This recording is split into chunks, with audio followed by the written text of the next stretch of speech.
Nikah itu oleh Allah, perempuan yang kita nikahin itu oleh Allah disebut surga. Saya punya bukti, misalnya gini ayat ya, wala tangkihul musyrikati hatta yu'min wala amatum mu'minatun khairum min musyrikati walau a'jabatkum. Terus terusannya ayat wala tangkihul musyrikina hatta yu'minu wala abdu mu'minun khairum min musyriki walau a'jabatkum. Terusannya ayat ulaika yad'una ilan nar. Para musyrikah yang ingin kamu nikahi karena mereka non muslim atau kafirah atau musyrikah itu hanya mengajak kamu masuk neraka. Maksudnya ngajak itu kan bisa saja kamu tertarik perempuan tadi sampai kompromi merubah akidah kamu. Terusannya ayat wallahu yad'u ilal jannah. Harusnya dengan perbandingan kamu jangan menikahi musyrikah. Logika perbandingannya kan wallahu yad'u ila nikahil mu'minah. Saya ulang lagi, harusnya muqabalahnya kan wallahu yad'u ila nikahil mu'minah. Allah mengajak kamu supaya menikahi mu'minah. Tapi kata mukminah sama Allah diganti wallahu yad'u ilal jannah. Allah mengajak kamu masuk surga. Ila nikahil mu'minah.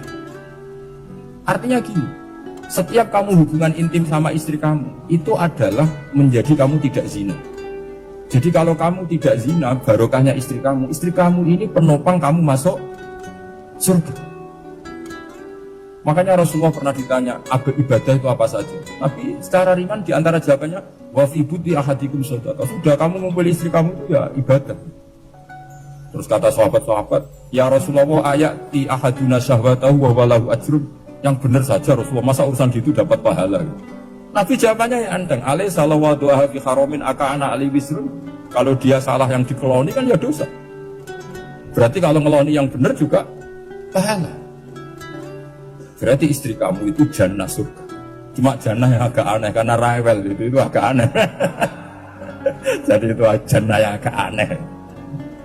Maka supaya jannah ini tidak aneh, kata Rasulullah itu cara bersuami istri itu, kata Rasulullah halla jariyatan tula ibuka wa tula ibuka. Sebagian riwayat halla jariyatan tudhafikuha wa tudhafikuka. Kamu cari perempuan yang gampang guyon, gampang rileks. Mula abah itu rileks, mutohaka ya rileks. Saya berkali-kali cerita, saya ini termasuk orang yang nggak pernah diskusi penting sama istri saya. Karena takut tegang, biasanya kalau tegang itu yang suaminya kalah. Jadi saya itu nggak pernah diskusi penting. Saya kemarin mau ke Pasuruan ya, mau ke Peloso itu ditanya, mau kemana? Ya nggak tahu. Terus pulangnya kapan? Ya nggak tahu. Wong kok roh-rohan. Ya saya senang saja. Nggak roh itu artinya kan bodoh. Orang bodoh itu nggak mukallaf, artinya nggak dosa kata saya. Jadi saya ngambil hikmahnya saja. Ada kok ditakoi kok jawabannya ora jelas. Ora jelas itu misteri. Memang dunia itu penuh misteri. Pokoknya tak itu. Pokoknya yang kira-kira itu jadi tidak penting. Rasulullah itu kalau debat sama istrinya ya milih gitu, milih mula abah mutohaka. Saya punya sekian cerita betapa Rasulullah itu rileks ngadepin cemburu-cemburunan. Sayyidah Khadijah tentu orang yang super bagi Rasulullah. Sampai ketika adiknya Sayyidah Khadijah, kalau nggak salah namanya itu Halah itu. Kalau datang itu Rasulullah itu menjamu karena mengingatkan suara Khadijah. Kalau muji Khadijah itu sudah langit Rasulullah. Sehingga Aisyah itu cemburu. Bagaimana anda selalu muji Khadijah? Waqad abdalakallahu khairan minha. Allah mengganti yang lebih cantik ketimbang Khadijah dan lebih muda. Maksudnya Aisyah. Kenapa masih muji yang sudah meninggal? Tua lagi kan. Gantian Sayyidah Fatimah yang tersinggung karena ibunya ditua-tuakan. Itu ketika Fatimah cemburu, mangkelnya sama Sayyidah Aisyah. Mangkel manusiawi loh. Gak usah kamu jadi Syiah terus benci Aisyah. Karena kalau kamu jadi benci Aisyah berarti kamu nganggap Aisyah itu salah. Dan itu efeknya di Rasulullah. Berarti Rasulullah milih istri yang salah. Makanya kita ini madzhabnya ahli sunnah. Abu Bakar tidak mal'un. Kenapa tidak mal'un? Kalau kamu bilang Abu Bakar mal'un berarti Rasulullah salah pilih teman. Umar tidak mal'un karena Rasulullah pasti milih teman yang benar.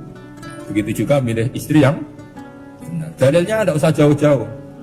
At-thayyibatu lit-thayyibi. At-yabu thayyib tentu Rasulullah. Berarti istrinya pasti thayyibah.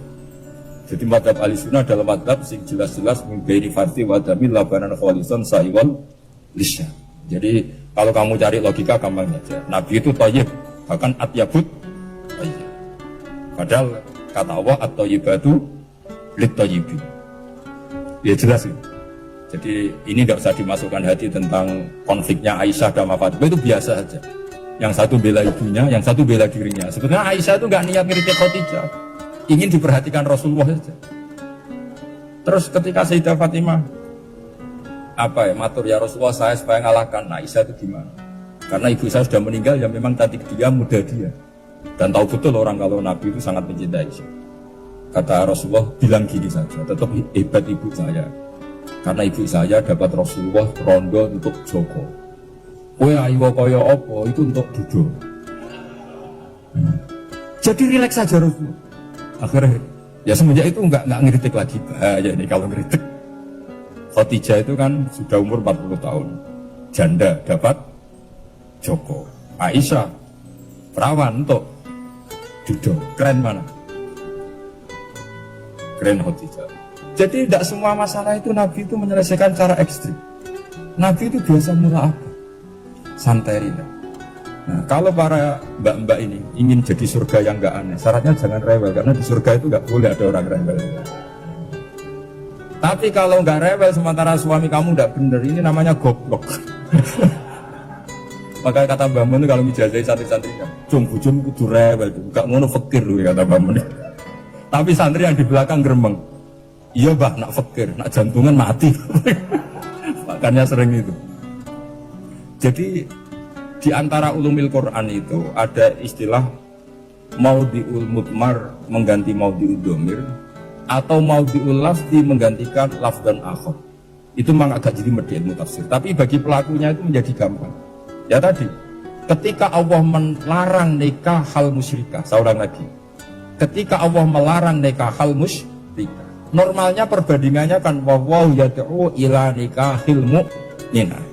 Tapi sama Allah digenti, wallahu yad'u ilal jannah. Itu menunjukkan bahwa nikahul mukminah adalah al jannah. Karena kamu hubungan intim ya ibadah, diwawuk kowe sabar ya ibadah, nafakoi ya ibadah, neng-nengan kejahatan senjata juga ibadah. Seru Bang, neng-nengan itu seru. Karena memang di antara sistem tubuh kita itu butuh masa-masa jeda. Mari cerdas. Karena tubuh kita ini tidak hanya butuh seneng, tapi juga butuh susah. Susah itu melahirkan kearifan. Jajal bojomu tahu minggat, mesti kearifan kamu meningkat. Jadi minggat itu ya penting. Nikmati saja. Udah ini saya nggak ngajari keburukan. Memang seperti itu. Nah saya berharap ilmu usul fikih ini tidak boleh hilang. Karena dengan ilmu usul fikih kita tahu mubah adalah tarkul haram dan tarkul haram adalah wajib. Maka Allah sering sekali membicarakan sesuatu yang mubah itu superior. Kayak tadi wa min ayatihi manamukum billaili wan. Nah, termasuk ayatnya Allah adalah kami itu tidur. Cara berpikir tadi, kalau saya tidak tidur sakit, kalau sakit habis biaya banyak. Sementara tidur hanya butuh seperti ini. Betapa baiknya Allah dengan tidur bisa menjaga kesehatan yang kalau tidak dijaga berbiaya tinggi. Berarti hadan naumul ibadah. Ulama bilang tidur itu ibadah kalau niatnya litaqawi alal ibadah. Saya nak waya brojo dulu lah itu masalah. Tapi tentu ilmu itu ada pembanding. Sekarang ketika kamu tidur itu tarkul wajib apa tarkul haram, nah itu masalahnya. Seringnya kamu itu tarkul wajib. Waya mulang turu, waya ngantor wong kerja turu. Lah itu tarkul haram atau tarkul wajib? Tarkul wajib. Kalau tarkul wajib berarti status tidur kamu haram. Sudah pinter ini sudah maju ini sudah maju. Jadi saya belajar usul fikih lagi-lagi karena untuk menjadi mufassir itu harus menguasai balaghah, menguasai usul fikih, menguasai lisanul arab. Nah, lisanul arab yang sering saya contohkan berkali-kali. Saya punya kitab namanya Ar-Risalah. Orisinil karangannya Imam Syafi'i. Saya baca beberapa kali khatam. Juga saya beberapa kali bacakan santri. Itu kalau memaknai Quran secara lisanul arab itu gampang sekali. Gampang sekali. Ketika Imam Syafi'i mengatakan kamu boleh tayamum ketika bepergian dan saat bepergian itu tidak menemukan air, syaratnya kamu tolabul ma, cari-cari dulu. Ketika ditanya sama Ashabus Syafi'i, kenapa harus cari-cari dulu? Jawabannya enteng. Li'anna Allah Ta'ala yaqul falam tajidu ma'an wala yuqalu liman lam yatlub lam yajid. Karena Allah ngendikan kemudian kamu tidak menemukan air. Di mana-mana tidak menemukan setelah mencari. Kalau belum mencari namanya tidak tahu. Jadi dari kata falam tajidumaan kemudian kamu tidak menemukan. Tidak menemukan berarti apa? Setelah mencari. Sehingga beliau mensyaratkan dicari-cari dulu, baru berkesimpulan tidak menemukan. Nah setelah tidak menemukan kamu baru boleh tanya. Segampang itu ilmu usul fikih di depan Imam Syafi'i. Ulumul Quran dianalisis dengan usul fikih. Ketika ditanya, kenapa Anda mensyaratkan nikah itu pakai wali? Ayatnya apa? Kalau hadisnya jelas, la nikaha illa biwaliyin mursyid. Ayatnya apa? Imam Syafi'i secara enteng baca ayat fala ta'duluhunna ayyankihna azwajahunna idza tarawdu bainahum bil ma'ruf. Jika wanita yang kamu waleni, saya ulang lagi, jika perempuan yang kamu walikan, misalnya kamu punya anak yang umur 20 tahun ingin nikah sama seseorang, yang seseorang ini layak, ya, misalnya kiai ya, apal alfiyah. Tadi kata Mbak Musin, muridnya Mbak Khalil itu alfiyah diwolak-walik apa? Saking seringnya belajar alfiyah, kata beliau sampai santri apal alfiyah wolak-walik, tapi raro caranya jamak kosor. Karena dulu pondoknya mau pondok nahwu, jadi kayak di ngelirap itu. Tonggone nganti apal fa'ala yaf'ulu fa'lan. Cinone weh apal saking bedino itu ujiane ra selawatan. Fa'ala yaf'ulu fa'lan wa ma fa'lan wa ma fa'ilun. Jadi pondok ya macam-macam. Itu saya tadi sampai mana itu? Tentang apa? Wali. Apa wali nikah? Di bab fikih, saya ulang lagi di bab fikih. Itu kata Allah, jika perempuan yang kamu walikan itu ingin nikah, fala ta'duluhunna, jangan kamu larang.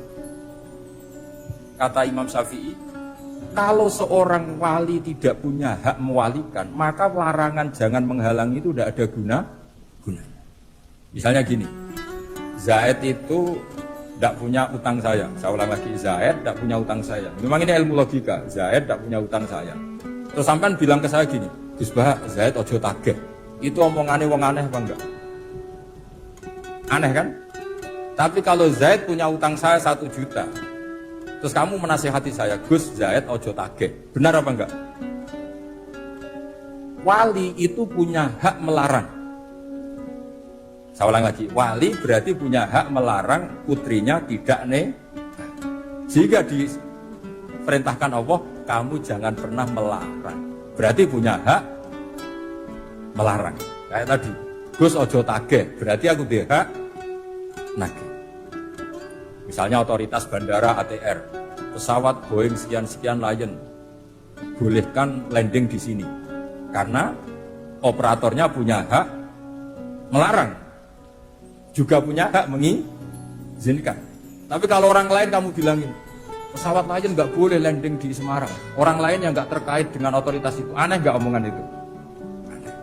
Kalau wali dilarang menghalangi perempuan ingin nikah harus memberi izin maksudnya, maka berarti wali punya hak menikah.